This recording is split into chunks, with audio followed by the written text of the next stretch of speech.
రక్షణ మాధుర్యము, రక్షణ మాధుర్యము, యేసయ్యతోని జీవితము నిత్య జీవన మకరందము. రక్షణ మాధుర్యం అనే ఆధ్యాత్మిక కార్యక్రమానికి స్వాగతం. ఇప్పుడు మన దైవజనులు రెవరెండ్ డాక్టర్ కె నరేష్ బాబు గారు దైవ వాక్యాన్ని అందిస్తారు. అందరం శ్రద్ధగా విని దైవ దీవెనలు పొందుకుందాం.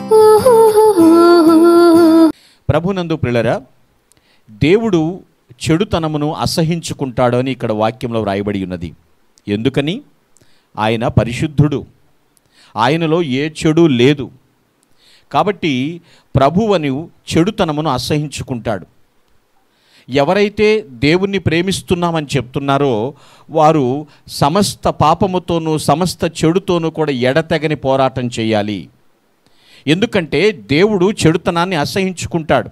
నేను మిమ్మల్ని సూటిగా హెచ్చరిస్తున్నాను ప్రభువునందు, దేవుడా చెడా ఏది ఒకటే ఎన్నుకోవాలి. రెండు ఉండాలి అంటే అది అసాధ్యం. దేవుడు చెడుతనమును అసహించుకుంటాడు. మనము దేవుణ్ణి ఎంతగా ప్రేమిస్తామో అంతగా చెడుని ద్వేషిస్తామన్నమాట. అదే చెడును ప్రేమించిన కొద్దీ దేవుని ద్వేషిస్తాం. అయితే ఈ రోజుల్లో చాలామంది పిల్లరా చెడుతనముని అసహించుకుంటలేదు, కానీ ఏం చేస్తున్నారు? అలా సాగిపోతున్నారు. అలా సాగిపోతూనే ఉన్నారు. పిల్లలు ఆలోచించండి. చెడుతనమును అసహించుకోమని దేవుని వాక్యం సెలవిస్తోంది. పిల్లరా సహిస్తున్నారు తప్ప అసహించుకునటం లేదు. అంటే చేయకూడని పనిని మరలా చేస్తుంటే దాన్ని ఏమంటారంటే తప్పు అంటారు. దేవుని యందు భయభక్తులు కలిగిన వారు, నువ్వు దేవుణ్ణి ప్రేమిస్తున్నావా? అయితే చెడుతనను అసహించుకో. అటు దేవుడు ఉండాలి, ఇటు చెడు ఉండాలి అంటే దేవుడు నిన్ను మెచ్చడు. ఈరోజు నేను మీకు ఇచ్చే వాక్యం యొక్క అంశం ఏమిటంటే సహించుకొనుట అసహించుకొనుట. ఏది? Tolerance or hate. Today topic of the message tolerance, hate. సహించుకొనుట అసహించుకొనుట. చేయకూడని పనిని మరలా చేస్తూ ఉంటే దాన్ని ఏమంటారండి? తప్పు అంటారండి. అంటే దాన్ని అసహించుకోకుండా ఏం చేస్తున్నావు? దాన్ని ప్రేమిస్తున్నావు అన్నమాట. మరొక వాక్యాన్ని మీకు చూపిస్తాను. సామెతల గ్రంథం 8వ అధ్యాయం 13వ వచనాన్ని చదవండి. Book of Proverbs chapter 8 verse 13. యెహోవా యందు భయభక్తులు కలిగి ఉండుట చెడుతనమును అసహించుకొనుటయే. చూస్తున్నారా? నీవు దేవుని యందు భయభక్తులు కలిగి ఉన్నావంటే ఆటోమేటిక్గా ఏం చేస్తావు? చెడుతనాన్ని అసహించుకుంటావు. చెడుతనం, గర్వం, అహంకారం, దుర్మార్గత, కపటం ఇవన్నీ కూడా ఏంటంటే దేవునికి అసహ్యం. ఎందుకు అసహ్యము? ఇవన్నీ మనిషిని పాడు చేస్తాయి. గర్వం మనిషిని పాడు చేస్తుంది, దుర్మార్గత మనిషిని పాడు చేస్తుంది, చెడుతనం మనిషిని పాడు చేస్తుంది.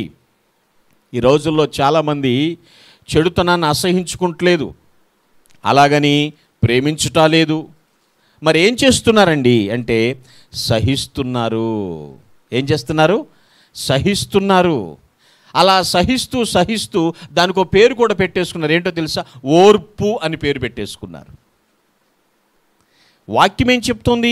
నువ్వు దేవుణ్ణి ప్రేమించినట్లయితే, దేవుని యందు భయభక్తులు కలిగి ఉన్నట్లయితే నువ్వు చెడుతనాన్ని అసహించుకుంటావు. కొందరు అసహించుకుంటలేదు, సహిస్తున్నారు. చూడండి, వాంతి చేసుకున్న తర్వాత, వామిటింగ్ అయిన తర్వాత మళ్ళీ దాని వెంక చూడమండి మనం. ఎందుకని? అసహ్యం.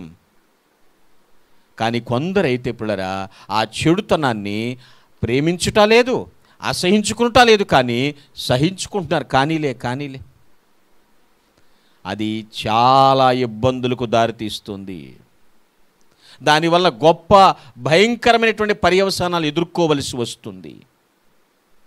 చెడుతనమును అసహించుకోవాలి. అలా అసహించుకోకపోతే ఏం జరుగుతుంది? నువ్వు సహిస్తూనే ఉన్నావనుకో, అసహించుకోలేదనుకో, ఏం జరుగుతుందో తెలుసా?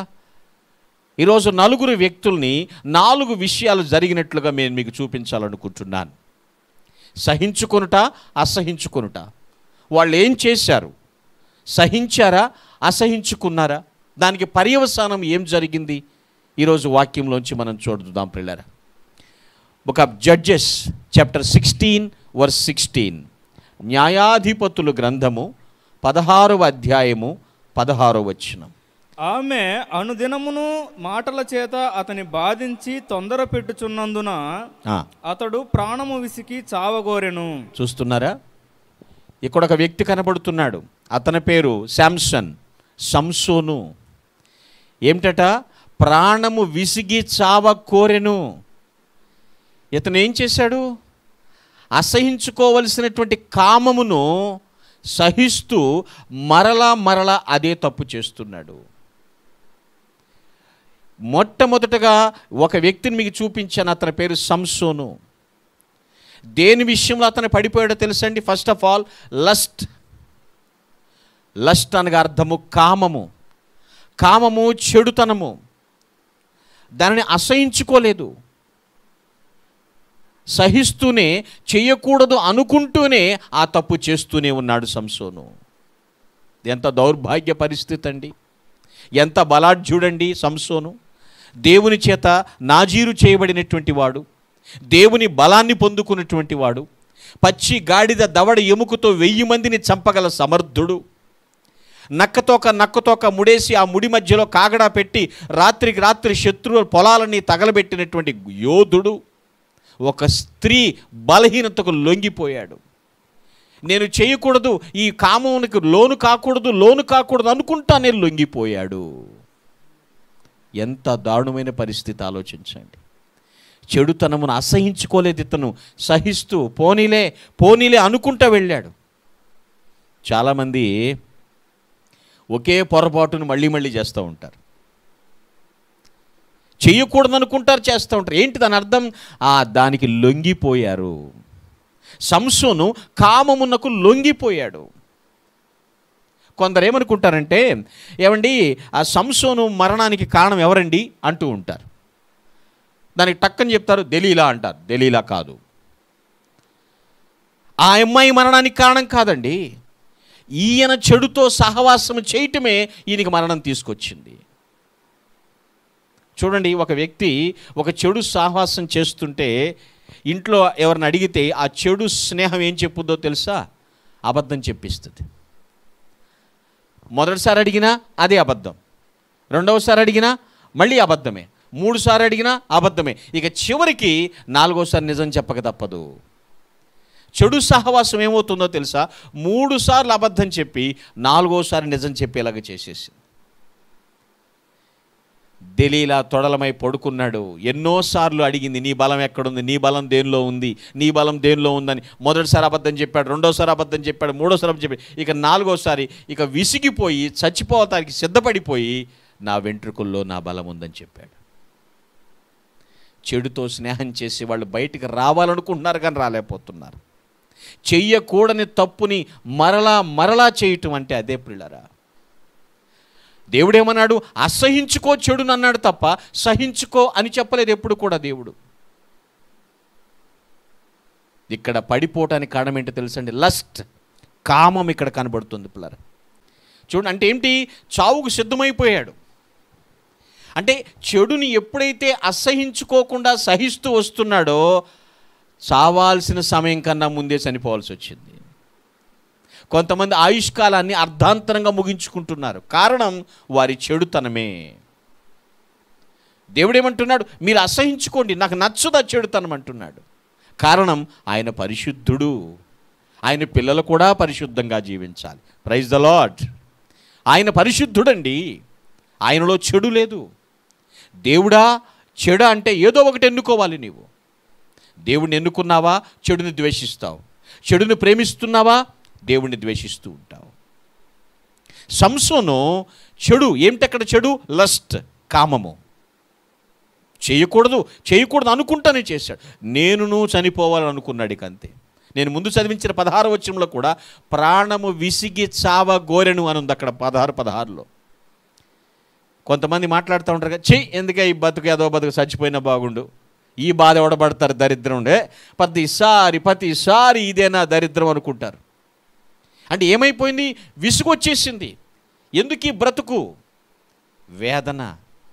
వ్యర్థం. ప్రియ దేవుని బిడ్డ, ప్రభువునందు నీ మేలు కోరి మాట్లాడుతున్నాను. నువ్వు చెడుతనం నుంచి బయటకు వచ్చేసి దాన్ని అసహించేసుకో. ఒక వామిటింగ్, ఒక అశుద్ధాన్ని ఎలా చూస్తావో, చెడుని అలా చూస్తే నువ్వు బయటకు వచ్చేస్తావు. కానీ అలా సహిస్తూ సహిస్తూ సహిస్తూ ఉన్నావా, అర్ధాంతరంగా చనిపోతావు. జాగ్రత్త. సంసోను ఎంత గొప్ప బలాఢ్యుడు, వీరుడు. చివరికి కామమనే చెడుతనంలో పడిపోయి లొంగిపోయాడు. దాని నుంచి బయటికి రాలేపాడు. ఇక ప్రాణము విసిగి చావు కోరాడు. దేన్ని చూసుకుని, దేన్ని చెడుతనం ఏంటంటే అక్కడ కామము. ఏం పర్లేదులే, నా బలముందలే చూసుకుని బయటకు వచ్చేద్దాంలే అనుకున్నాడు. ప్రయోజనం లేకుండా పోయింది. రెండో విషయం, రెండో వ్యక్తి గురించి మీతో మాట్లాడాలనుకుంటున్నాను. సహించుకొనుట, అసహించుకొనుట విషయంలో చూద్దాం. ఒక 1 శామ్యూయల్ 3rd chapter verse 13. సమూయేలు మొదటి గ్రంథము 3వ అధ్యాయము 13వ వచనం చదువుకుందాం. తన కుమారులు తమ్మును తాము శాపగ్రస్తులుగా చేసుకొనుచున్నారని తానెరిగియు వారిని అడ్డగించలేదు కనుక అతని ఇంటికి నిత్యమైన శిక్ష విధింతునని నేను అతనికి తెలియజేయుచున్నాను. చూస్తున్నారా, ఇక్కడ ఒక గొప్ప యాజకుడు గురించి రాయబడిందండి. ఎవరో తెలుసా ఆయన? ఏలీ గొప్ప యాజకుడు అండి. నేను ఎందుకు గొప్ప యాజకుడు అన్నానో తెలుసా? ఈయనకి అంత పలుకుబడి ఉందండి. ఈ పలుకుబడిని బట్టి తన పిల్లలు తప్పు చేస్తున్నా కూడా ఖండించలేదండి ఈయన. ఏలీ కుమారులు తప్పు చేస్తున్నారు, పాపము చేస్తున్నారు. రెండవ విషయం ఏంటో తెలుసండి, ఇక్కడ ఇన్ఫ్లుయెన్స్, పలుకుబడిని బట్టి పాపాలు చేయొచ్చా? నాకు పలుకుబడి ఉందలే అని చెప్పేసి నా కుటుంబం తప్పు చేస్తుంటే నేను ఊరకనే ఉండొచ్చా? ఏలీకి గొప్ప ఇన్ఫ్లుయెన్స్ ఉంది, గొప్ప యాజకుడు ఈయన, ప్రీస్ట్గా పనిచేస్తున్నాడు. కానీ తన కొడుకులుని అదుపులో పెట్టలేకపోయాడు. ఎంత దౌర్భాగ్య పరిస్థితి అండి ఇది. అదుపులో పెట్టలేదు కాబట్టి వారితో పాటు తండ్రి కూడా వారి పాపాలలో భాగస్వామి అవ్వాల్సి వచ్చింది. వాస్తవంగా ఏలీ తప్పు చేయలేదండి. కానీ కొడుకులను మందలించనందున, అదుపులో పెట్టలేనందున, తప్పు చేసిన అడ్డగించలేదు కాబట్టి యాజకుడైనటువంటి ఏలీ కూడా అతనితో పాటు, అతని పిల్లలతో పాటు అతను కూడా శిక్ష పొందవలసి వచ్చింది. ఎంత దౌర్భాగ్య పరిస్థితి. చెడుతనమును అసహించుకోవాలి తప్ప సహించొద్దు. నా కొడుకులేలే, పోనీలే, ఇది ఏమంటారు తెలుసా? సహించుట. ఎంతకాలం అది? మొక్కై వంగనిదే మ్రానే వంగదు. బాలుడు నడవలసిన త్రోవను వాడికి నేర్పుము, వాడు పెద్దవాడైనప్పుడు తొలగిపోడు. పెద్దవాడైనప్పుడు అంటే వృద్ధుడైనప్పటికీ కూడా తొలగిపోడు. Praise the lord. ప్రియులారా, ఆలోచించండి. చెడుతనమును అసహించుకోవాలి కానీ సహించమని ఇక్కడ లేదండి. ఇక్కడ ఏలీకి కూడా శిక్ష వచ్చిందంటే అది బాధాకరమైన విషయం. తప్పు ఏలీ చేయలేదు, కానీ పిల్లలు చేశారు, ఈయన మాత్రం అడ్డగించలేదు. ఏలీ పిల్లలు ఏం చూసుకున్నారు తెలుసా? వాళ్ళ నాన్న పలుకుబడి. మా నాన్న గొప్ప యాజకుడు, ఇన్ఫ్లుయెన్స్.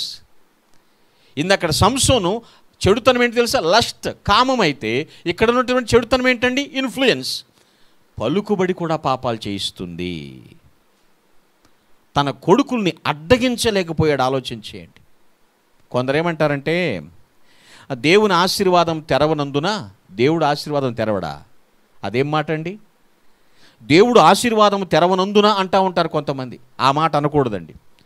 ఎప్పుడు కూడా మన ఇంటి ద్వారము దగ్గరకు వచ్చి దేవుని ఆశీర్వాదం నిలబడింది, నువ్వే బోల్ట్ తీయాలి, నీవే గెడ తీయాలి ఆశీర్వాదం లోపలికి రావాలంటే. హల్లెలూయా. మనమే గెడ తీయాలి. ఆయన హృదయమనుడు తలుపునొద్ద నిలుచుని తట్టుచున్నాడు. ఎవడైనను ఆయన స్వరము విని తలుపు తీసిన ఎడల ఆయన లోపలికి వస్తాడు, మనతో కలిసి సహవాసం చేస్తాడు, భోజనం చేస్తాడు, మనతో నివసిస్తాడు ఆయన. దేవుడు ఆశీర్వాదము తెరవనందున అనేటువంటి బుద్ధి లేని మాటలు మాట్లాడకూడదండి. ఎప్పుడు మన ఇంటి ద్వారం దగ్గర దేవుడు ఆశీర్వాదం వేచి ఉన్నది, ఆయన వచ్చి ఉన్నాడు. ప్రియమైన దేవుని బిడ్డ, మన బిడ్డలు కావచ్చు, మన బంధువులు కావచ్చు, తప్పు చేస్తుంటే, చెడుతనం చేస్తుంటే అడ్డగించాలి, అసహించుకోవాలి. లేకపోతే ఘోరమైన పతనాన్ని చూడవలసి వస్తుంది. ఏలీ కుమారులు తన తండ్రి పలుకుబడిని చూసుకున్నారు. తద్వారా ఏమొచ్చిందండి? కుటుంబం అంతటికీ శిక్ష వచ్చింది. ఈరోజు నీ బిడ్డలు ఎలా ఉన్నారు? నీ సంసారం ఏ స్థితిలో ఉంది? పలుకుబడి ఉంటే సరిపోతుందా? ఇన్ఫ్లుయెన్స్ ఉంటే అన్ని పనులు అవ్వండి. ఇంటిగ్రిటీ ఉండాలి. ఇన్ఫ్లుయెన్స్ ఉంటే దానిదేముందండి, కొన్నాళ్ళు ఉంటుంది. కానీ ఇంటిగ్రిటీ అనేది అంతము వరకు పనిచేస్తుంది. Praise the Lord. పలుకుబడి పాపానికి దారి తీసేసింది. కామము అతని నుంచి బయటికి రాలేకపోయాడు సంసోను. పలుకుబడి పతనానికి దారి తీసేసింది. ఆలోచించండి. ఎన్నో వాక్యాలు వింటున్నారు. ఎంతోమంది భక్తులు, పడిపోయిన భక్తుల గురించి, ఉద్ధరింపబడిన భక్తుల గురించి నేర్చుకుంటున్నారు. కానీ మన జీవితానికి అన్వయించుకుంటున్నామా? మన జీవితంలో అది అప్లై అవుతుందా? ఈరోజు విన్న వాక్యమును బట్టి నేనేం మారాలి, నేనేం దిద్దుకోవాలి, నా కుటుంబాన్ని ఎలా నిర్మించుకోవాలి, ఎలా ప్రక్షాళన చేయాలి, నా కుటుంబాన్ని ఎలా శుద్ధీకరణ గావించాలి, నా కుటుంబ విషయంలో ఏ విధమైనటువంటి బాధ్యత తీసుకోవాలి, ఎలా వీళ్ళందరినీ కూడా సిద్ధపరచాలి ప్రభు రాకడ కొరకని తీర్మానం చేసుకుంటున్నామా? నిర్ణయించుకుంటున్నామా? అసహించుకోవలసినటువంటి చెడుతనాన్ని సహిస్తూ వస్తున్నామో ప్రయోజనము శూన్యం. దాని పర్యవసానం చాలా భయంకరంగా ఉంటుంది. మూడవ భక్తుడి గురించి మూడవ విషయాన్ని మీకు చూపిస్తాను. Book of 2 Samuel chapter 13 verse 21. సమూయేలు 2వ గ్రంథము 13వ అధ్యాయము 21వ వచనం చదువుకుందాం. ఈ సంగతి రాజగు దావీదునకు వినబడినప్పుడు అతడు బహురౌద్రము తెచ్చుకొనెను. ఆహా, చూస్తున్నారా? ఏ సంగతో తెలుసా అండి అది? ఇక్కడ ఎవరి గురించి? దావీదు గురించి రాయబడింది. దావీదు ఎలాంటి విజేత? ఫిలిష్తీయుని అనేటువంటి గొలియాతుని, ఎవ్వరూ చంపలేకపోయినటువంటి గొలియాతుని దేవుడిచ్చిన జ్ఞానంతో, బలంతో చంపాడు. దావీదుకి ఏముందండి? జయం, విజయం ఉంది, విక్టరీ ఉంది దావీదుకి. మరి ఈ విక్టరీని బట్టి తన పిల్లలు కూడా దారి తప్పేశారు. ఇందక్కడ ఏలీ పలుకుబడి అయితే, ఇక్కడ దావీదు విషయంలో చూస్తే థర్డ్లీ విక్టరీ. విజయము కూడా ప్రియులారా చెడుతనాన్ని అడ్డగించకుండా చేస్తుంది. ఒక్కొక్కసారి ఏమైంది ఇక్కడ? కొడుకులు ఇద్దరూ కూడా తప్పు చేస్తుంటే ఇతను కూడా మందలించలేదు. అబ్షాలోము చెల్లి అయినటువంటి తామారుని అమ్నోను పాడు చేయటం, ఆ విషయము తండ్రి అయిన దావీదుకు తెలిసినా కూడా ఏం మాట్లాడలేదండి. తప్పు కాదా ఇది? తన కుమారుడు ఒకరిని పాడు చేస్తుంటే, ఒక అమ్మాయిని పాడు చేస్తుంటే ఊరుకో, తప్పు కాదు కాదా? తల్లులు వేరు కావచ్చు, తండ్రి దావీదు ఒక్కడే. అబ్షాలోము అమ్నోను అన్నదమ్ములు, తల్లులు వేరు, తండ్రి ఒక్కడే. సొంత చెల్లినే పాపము చేశాడు అమ్నోను. ఆ విషయాన్ని అబ్షాలోము, ఆమెకు అన్న అయినటువంటి అబ్షాలోము మనసులో పెట్టుకున్నాడు. టైం కోసం ఎదురు చూశాడు. తన కొడుకులు తప్పు చేస్తున్నారని తెలిసినా కూడా రౌద్రం వచ్చిందంట, కోపం వచ్చిందంట, కానీ ఏం చేయలేకపోయాడు. కొంతమంది చూడండి, పటపడ పళ్ళు కొరికేస్తారు, బీపీ పీక్ స్టేజ్లోకి వెళ్ళిపోతుంది, కానీ దెర్ ఇస్ నో యాక్షన్. దావీదుకి అమ్నోను చేసిన పాపానికి కోపం వచ్చింది, కానీ అతన్ని శిక్షించే ప్రయత్నమేమీ చెయ్యలేదు. వాక్యం ఏం చెప్తోంది? అవసరమైతే బెత్తము వాడుము అని చెప్తుంది వాక్యం. కానీ తన కొడుకులు శిక్షించే ప్రయత్నం ఏమీ చేయలేదండి. వాస్తవంగా ఆ కాలంలో ధర్మశాస్త్రం ప్రకారం వ్యభిచారం చేస్తే మరణశిక్ష. మరి దావీదు చేయలేదు ఆ పని. అయ్యో, తన కొడుకు తప్పు చేశాడని శిక్షించామనుకున్నప్పుడు బైబిల్ పండితులు అంటున్నారు, ఒకవేళ దావీదు అంతకుముందు బత్షెబతో చేసిన పాపము గుర్తుకొచ్చి ఆగిపోయాడేమో, ఆగిపోయి ఉండొచ్చు. సో బిడ్డల్ని క్రమశిక్షణలో పెట్టలేకపోయాడు. రౌద్రము తెచ్చుకున్నాడు. అమ్నోను చేసిన పాపానికి రౌద్రం తెచ్చుకున్నాడు, కానీ ఏమి చేయలేదండి. అంటే మీకు మాటలో చెప్పనా, కాంప్రమైజ్ అయిపోయాడు కానీ ఖండించలేదు. కొడుకు తప్పు చేశాడండి, విజేతే దావీదు, యుద్ధ వీరుడే, ఎవరూ చేయలేని సాహసం చేశాడు, సింహాసనం అధిష్ఠించాడు, సౌలు తర్వాత రాజుగా ఉన్నాడు. అలాగని కొడుకులు దారి తప్పిపోతుంటే చూడొద్దా అండి? తన కళ్ళ ముందే తన పిల్లలే పాడైపోతుంటే పేరెంట్స్గా మన రెస్పాన్సిబిలిటీని మర్చిపోతామా? మన బాధ్యతను మర్చిపోతామా? కాంప్రమైజ్ అయ్యాడు కానీ ఖండించలేదండి. చూడండి, మన పిల్లలు కూడా తప్పు చేస్తే ముందు కేకలేస్తాం, రేయ్ ఏంట్రా పని, నోర్మోయ్, కాళ్ళు ఎరుగుతాయి అంటూ ఉంటాం. కానీ నష్టం జరిగిపోయింది. తర్వాత ఏం చేస్తాం? ఆ పిల్లలతో మళ్ళీ కాంప్రమైజ్ అయిపోతాం. మళ్ళీ వాళ్ళు ఆ పనే చేస్తారు. మరలా ఆ తప్పు చేయకుండా ఉండటానికి ఏదో ఒక పనిష్మెంట్ ఇచ్చినప్పుడు ప్రియులారా, మరలా ఆ పాపం చేయాలని వచ్చినప్పుడు ఆ పనిష్మెంట్ వెంటనే జ్ఞాపకం వచ్చి వీళ్ళు వెనకంజ వేస్తారు కదా. There is no punishment. ఇక్కడ ఈ యొక్క తప్పు, ఈ చెడుతనాన్ని అసహించుకోపోవడానికి అడ్డమేంటో తెలుసా? దావీదు విక్టరీని, విజయం ఉంది. విజయం ఉంటే తప్పు చేయొచ్చా? నేను విజేతనైతే పాపము చేయొచ్చా అండి? ఆలోచించిన విషయం ఇది మంచిది కాదు. పర్యవసానం చాలా భయంకరంగా ఉంటుందండి. ఏం జరిగిందో తెలుసా? పర్యవసానం అబ్షాలోము తన అన్న అయినటువంటి అమ్నోనుని చంపేశాడు. నా చెల్లిని నువ్వు చెరుపుతావా? అమ్నోను చంపేశాడు. అంతేకాదు 2 సంవత్సరాల తర్వాత కన్న తండ్రి దావీదుని అడవుల్లోకి తరిమాడు. చూడండి ఎట్లా వచ్చింది ఈ పనిష్మెంట్. చూడండి, సింహాసనం వదిలి చెప్పులు నెత్తి మీద పెట్టుకుని ఏడుస్తూ అడవిలోకి పారిపోయాడు కన్న కొడుకు అబ్షాలోము తరుముతుంటే. ఎందుకని చెప్పులు నెత్తి మీద పెట్టుకున్నాడు? చెప్పులు తొందరగా పరిగెత్తలేంగా. కన్న కొడుకే తరుముతుంటే ఒకప్పుడు దావీదు ఏమన్నాడు తెలుసా? నేను దేవునికి తప్ప ఎవరికి వెరవను అన్నాడు. అంటే ఎవరికి, దేవునికి తప్ప ఎవరికి భయపడిన అన్నవాడు కన్న కొడుక్కి భయపడి పారిపోతున్నాడు. ఎంత దౌర్భాగ్య పరిస్థితి అండి ఇది.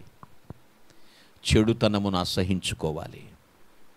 సహించారు. ఇక్కడ సమ్నోను అదే పని చేశాడు, ఏలీ కూడా అదే చేశాడు తప్పు. సహిస్తుని అసహించుకోలేదు. ఇక్కడ దావీదు కూడా అదే పని చేశాడు. క్రమశిక్షణ చేయలేదు, ఖండించలేదు, బుద్ధి చెప్పలేదు, వాళ్ళకి శిక్ష వేయలేదు. ఇప్పుడు ఏమైందో తెలుసా? అతనే పారిపోవాల్సి వచ్చింది. దేవునికి తప్ప నేను ఎవరికి భయపడను అన్న దావీదు కన్న కొడుక్కి భయపడి పారిపోవాల్సి వచ్చింది. అడవులంట పారిపోవాల్సి వచ్చింది. అంత దౌర్భాగ్య స్థితి రాకూడదు. యెహోవా యందు భయభక్తులు కలిగి ఉంటే, నువ్వు దేవుని ప్రేమించినట్లయితే చెడుతనాన్ని అసహించుకోవాలి. సహించొద్దు. సహించి దానికి ఓర్పు అని పేరు పెట్టుకోవద్దు.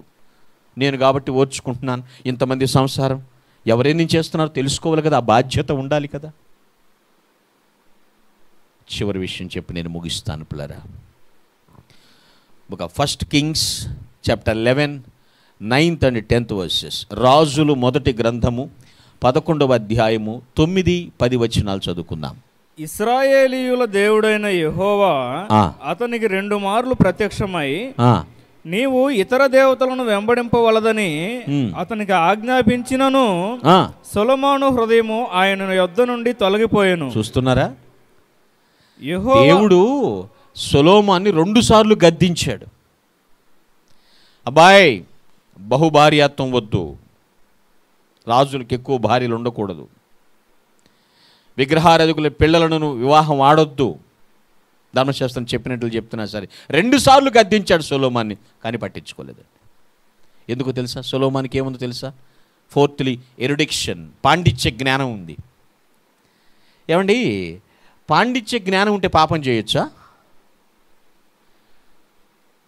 నేను జ్ఞానిని కదా నీవు అనుకోవద్దంటున్నాడు బైబిల్ ఇక్కడ పిల్లలు. జ్ఞానం ఉన్నవారు కూడా మోహానికి లొంగిపోతారన్నది ఈ వచనం మనకి నిరూపించింది. నాకు జ్ఞానం ఉంది కదా అంటే మోహం, కామ వ్యామోహంలో పడిపోవచ్చా? జ్ఞానం ఉన్నవారు కూడా మోహానికి లొంగిపోతారు. మన స్వంత కోరికలను అదుపులో పెట్టుకోకపోతే మనకు జ్ఞానం ఉండి ఏం ప్రయోజనం? ఎంత పాండిత్యం ఉంటే ఏం సుఖం అండి? నేను మొన్న వర్తమానంలో చెప్పాను పిల్లరా, పండితులు అనుకుంటున్నాం.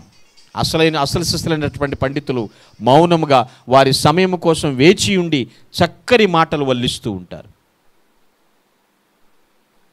మనము పండితులమైనంత మాత్రాన స్వంత కోరికలను, శరీర ఆశలను అదుపులో పెట్టుకోకపోతే ఏం ప్రయోజనం అండి?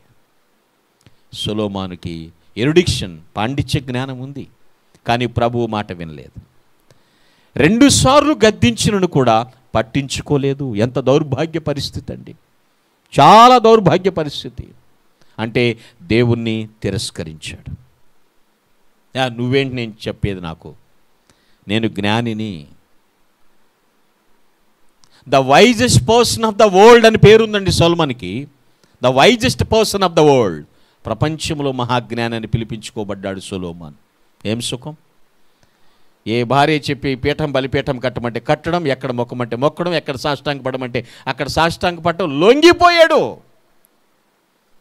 పాపమునకు లొంగిపోయిన వాళ్ళండి అంత లోకుగానే బతుకుతూ ఉంటారు. ప్రభు విషయంలో పౌరుషంగా జీవించాలి. Praise the Lord. చెడుతనమును అసహించుకోవాలి. ఈయన చెడుతో సాంగత్యం చేశాడు. ఎప్పుడైతే చెడు సహవాసం అనేది ఉంటుందో అబద్ధాలు ప్రారంభమైపోతూ ఉంటాయి.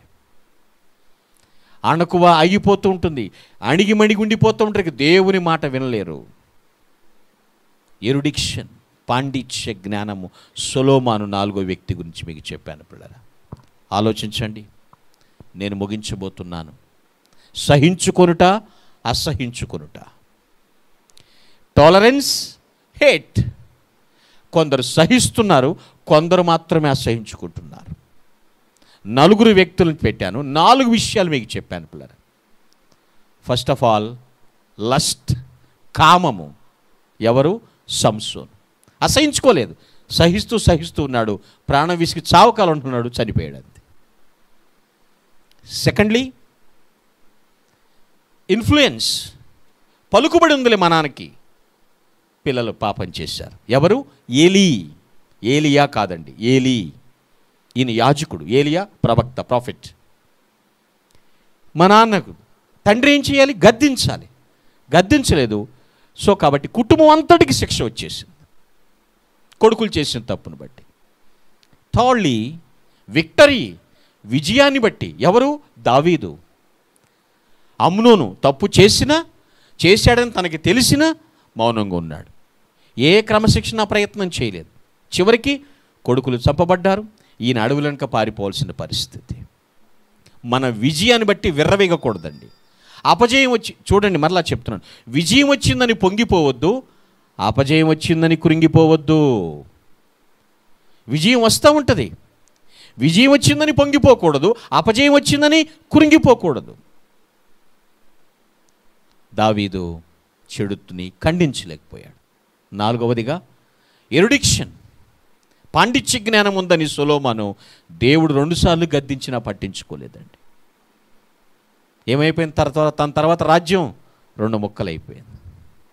చూస్తున్నారా పర్యవసానాలు పిల్లరా? 4 విషయాలు. ఎల్ స్టాండ్స్ ఫర్ లస్ట్, కామం విషయంలో. ఐ స్టాండ్స్ ఫర్ ఇన్ఫ్లుయెన్స్, పలుకుబడి ఉందలే అని. వి స్టాండ్స్ ఫర్ విక్టరీ, విజయం ఉన్నదిలే అని. ఈ స్టాండ్స్ ఫర్ ఎరుడిక్షన్, పాండిత్య జ్ఞానం ఉన్నదిలే అని. LIVE, live. మన జీవితం లైవ్లో ఎలా ఉంది ఇప్పుడు? మన లైఫ్ ఎలా ఉంది? మన లైవ్ ఇప్పుడు, మన ప్రత్యక్ష జీవితం ఎలా ఉంది పిల్లరా? నేను నివసిస్తున్నానంటే నివసిస్తున్నాను, జీవిస్తున్నానంటే జీవిస్తున్నాను, అంతేనా? మన లైవ్ సొసైటీ చూస్తుంది. మన లైవ్, మన జీవిత విధానం ప్రభు గమనిస్తున్నాడు.